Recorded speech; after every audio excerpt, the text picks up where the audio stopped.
In today's video, I'm going to teach you how to add memes to videos in CapCut PC. If you want to make your videos feel funnier, more energetic, and a lot more engaging.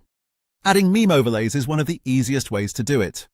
This works especially well with viral green screen reaction clips because you can place them right on top of your main footage without covering the whole screen. The nice thing is that CapCut PC makes this process pretty simple once you know exactly where to click. To get started, the first thing we need to do is bring the meme asset into the project. Go to the Media section in the top left menu bar, then click Import and choose your meme video file from your computer. Once it appears in your media bin, drag it down onto track lane 2, directly above your main video clip on track lane 1. This is important because anything on the upper track will appear on top of the footage below it. So by placing the meme on track lane 2, you're turning it into an overlay that sits over your main video.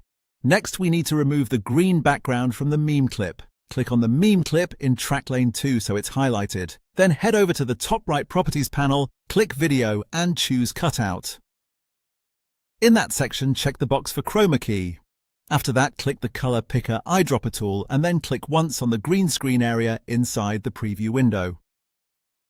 CapCut will start keying out that green color. Now drag the strength slider upward until the green disappears completely. Take your time here because the goal is to remove the background cleanly while keeping the meme subject sharp and visible. Once the background is gone, it's time to place the meme exactly where you want it and line it up with your video timing. In the preview player, use the blue corner handles on the meme overlay to scale it down or resize it as needed. You can then move it into the corner of the frame or place it closer to the center, depending on the look you want.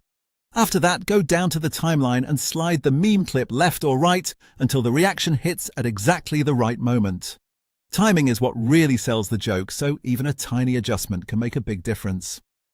Finally, press the spacebar to preview everything and make sure the overlay looks good, the green is gone, and the meme appears at the perfect time, and that's it. You're all set.